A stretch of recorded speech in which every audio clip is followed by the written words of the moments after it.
Good morning, children. And here, lesson 4, second phase of the Indian national movement, part 2. Okay, children, in this lesson part 2, now the first topic is methods of assertive nationalist. Okay, children, now listen the methods of assertive nationalist. Here, the main objective of the assertive nationalist was Swaraj, children. So, here Swaraj means complete independence, okay, means a self government, okay. And here the methods of the assertive nationalist, here the first method was the Swadeshi, and here Swadeshi means producing unnecessary items in one's own country and using them for one's use without being dependent or imported goods. So here the Swadeshi idea was popularized by occasional bonfires of foreign cloth, salt and sugar. So here Swadeshi means whatever goods we should use our own country goods. Okay, children. Boycott means reject. So here Swadeshi and boycott are the two sides of the same coin. So Tilak said, children, here when you accept Swadeshi, you must boycott foreign goods. So here economic boycott of British goods used the Swadeshi was designed to encourage Indian industries and provide the people with more opportunities for employment. Okay, next method is, here we have a four methods, children. First one is Swadeshi, next is boycott, third one is national education. So here in the national education, a national scheme of education was planned, which was replaced that the government control universities and colleges. So all the large number of national schools were established in East Bengal. Bengal National College was set up in Kolkata, and Panchapya National College at Chennai in Punjab, and the DAV movement was considerable effort in spreading the education through the schools and colleges. And the last method, that is the passive resistance. So here the assertive nationalists believed in adopting the policy of non-violent resistance and vigorous political action to achieve their aims. So in these four methods, children, mostly they will ask the two methods for the 2 marks, that is the Swadeshi and boycott. So it will come as a 2 marks. Please underline your textbook, Swadeshi and boycott for 2 marks question. Okay, and these are the methods of the assertive nationalist. Okay, children. Now the next topic is comparison between early nationalist and assertive nationalist. Okay, children. Now listen the comparison between early nationalist and the assertive nationalist here. So the early nationalist. Let me discuss about the early nationalist and about the early assertive nationalist. First, early nationalist. Here, the early nationalists wanted to achieve self-government, and they strove for autonomy, okay, within the empire and not for absolute independence. And here the assertive nationalist aimed at nothing about short of Swaraj, and was it existed in the United Kingdom. And assertive early nationalist children, here they held the good positions under the British government here, because they are favored to the British. And assertive nationalists, they denounce British rule and defied it. And listen, children, again early nationalists, they had a faith in the British sense of justice and fair play. Why? Because they have a confidence on the British, they will give the freedom for us. And but assertive nationalists, they rejected the British rule and held it responsibility for poverty of the Indian people. And next, children, they were inspired by the ideas of Western philosophers. And here the assertive nationalists, they drew their inspiration from India's past. So there are 6 differences in your comparisons in your book, children. So here also you can select any 4 comparisons for the exam. Okay. Now, children, and the next topic is leaders of assertive nationalist. In this, we are going to discuss about the first leader, that is Bal Gangadhar Tilak and his contributions. Okay, children, now these are the 3 leaders and this is a picture based question, children. These three pictures will come as one picture based question. It is for 10 marks, and in this lesson this is important topic, these three leaders and their contribution.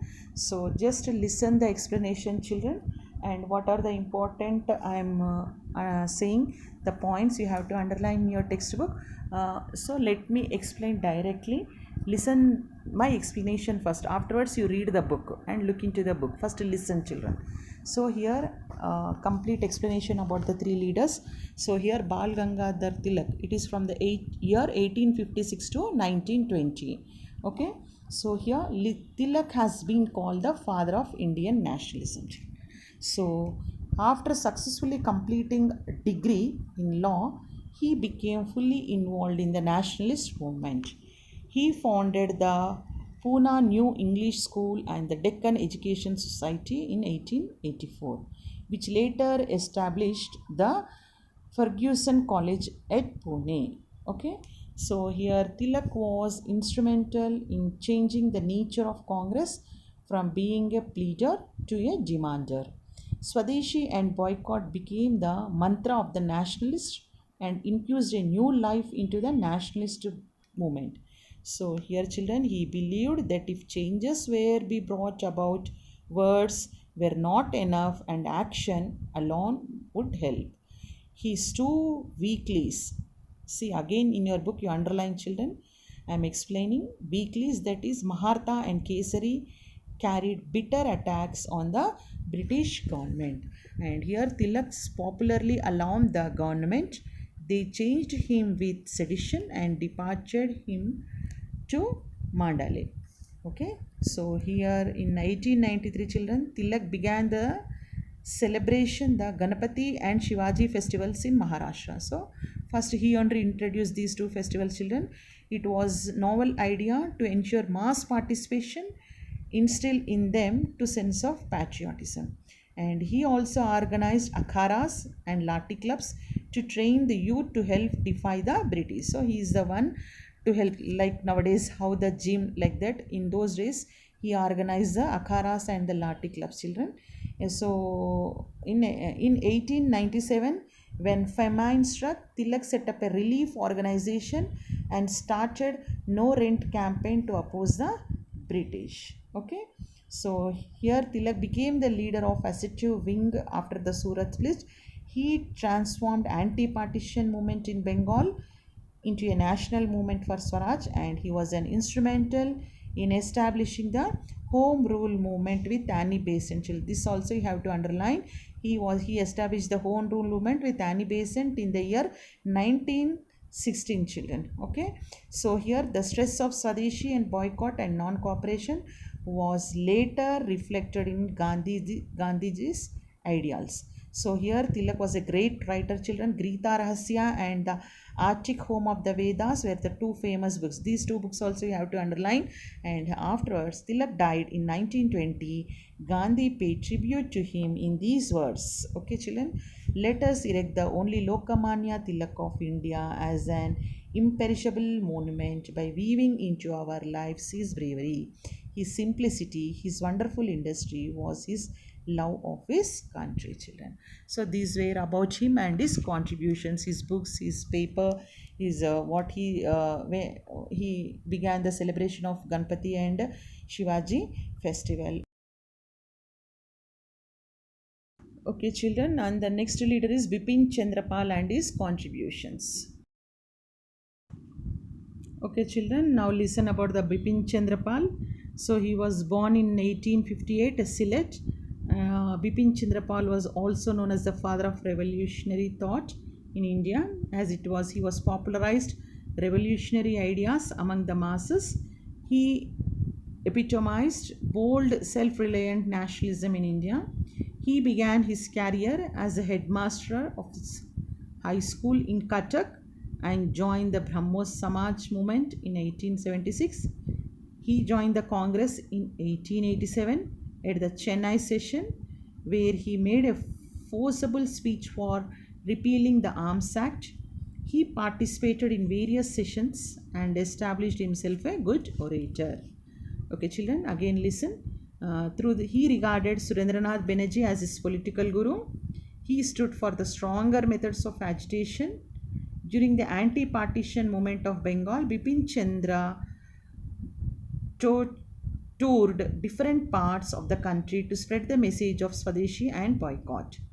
He emphasized the need for economic revival in India.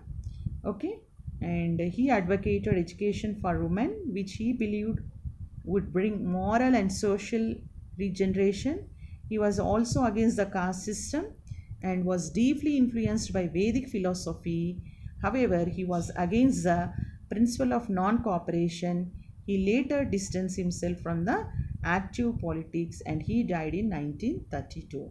Okay, children, listen again one just in a short explanation. He was also known as the father of revolutionary thought in India, children. Along with Lala Lajpat Rai and Tilak, he belonged to the Lal Bal Pal trio that was associated with the revolutionary activities, and his programs consisted of Swadeshi, boycott, and national education. Okay, children, and the next assertive nationalist leader is Lala Lajpat Rai, and about his contribution. Okay, children, now let me explain about the explanation of the Lala Lajpat Rai. And here Lala Lajpat Rai was popularly known as Punjab Kesari or Shere Punjab. Okay, underlining this one in your book. He was an eminent lawyer, one is political writer and enlightened educator, social reformer and a staunch fighter against the British rule. And children, he was born at Dhudai, that is Jagraon in Punjab, and he was influenced by the Arya Samaj movement, children, and Lord Curzon's ruthless measures forced him to fight the British rule through mass education. His speeches against his misrule of the British invited their wrath and he was arrested several times. And he joined the Congress in 1888 and remained its worker till the end of his life, children. So he joined in the Congress in the 1888 and till end of his life he worked for the Congress. He joined the Assertive Nationalist in 1907 and he carried an agitation against the agrarian policy of the British government. He was arrested and deported along with Sardar Ajit Singh and Mandalay. Ajit Singh to Mandalay. And Lalaji supported workers' movements in 1920, became the first president of the All India Trade Union Congress. Okay, he was one of the first Indians to link imperialism with capitalism. This justified the need for the working class to join the national movement. Okay, children, in 1920 he was elected president of the Indian National Congress and he became the member of the Servants of Indian Society. So please underline in your book and the Servants of Indian Society, member of Servant of Indian Society. And here Lalaji was arrested in 1922 along with other leaders, children, and on his release he joined Motilal Nehru and the Swaraj Party. So in 1923 he was elected to the Central Legislative Assembly and he however left the Swaraj Party because he did not share his political philosophy. Okay, in some of his contributions, that is here, children, he was instrumental in the expansion of the DAV College at Lahore. And another contribution here is he joined the Congress in 1888 and remained its member till the end of his life. And he elected of the Congress in 1920. He became the first president of the All India Trade Union Congress in 1920. So with this we completed the leaders of Assertive Nationalists and their contributions.